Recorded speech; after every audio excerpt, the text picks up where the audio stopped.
नमस्कार सबैमा welcome to my mini vlog. Thank you so much सबैजनालाई। 100 सब्सक्राइब पुगेको छ।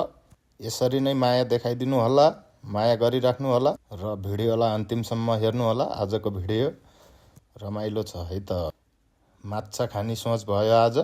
माछा पालनमा गएर ताजा माछा ल्याएको। Good morning Riyadh.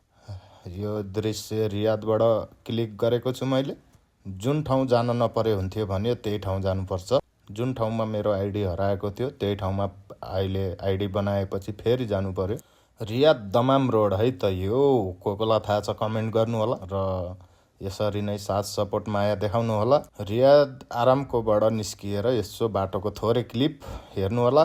रियाद भन्ने बित्तिकै जो कोही ड्राइभरलाई एकदमै गाह्रो लाग्छ। रियाद भन्ने बित्तिकै एकदमै मलाई पनि अप्ठ्यारो लाग्छ। कतिजना हुनुहुन्छ रियादमा गाडी चलाउन गाह्रो मान्ने। भिडभाड धेरै अनेक छ।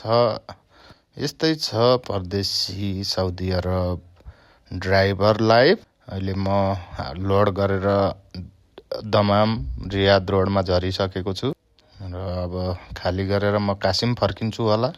अनि बसाइ हुन्छ कासिमको। अहिले म माझमा आइपुगेँ खाली गरेर पनि। माझमाको दृश्य है त। नास्ता खाम भनेर बिहानै खाना खाएको, भोक अलि बढी नै लाग्यो, त्यसैले नास्ता शर्मा भन्दो रहेछ। बाटोमा यस्ता यस्ती देख्नुपर्छ, के गर्नु। बेलुकाको खाना यस्तो छ है मेरो। अन्तिमसम्म हेर्नुभयो धन्यवाद।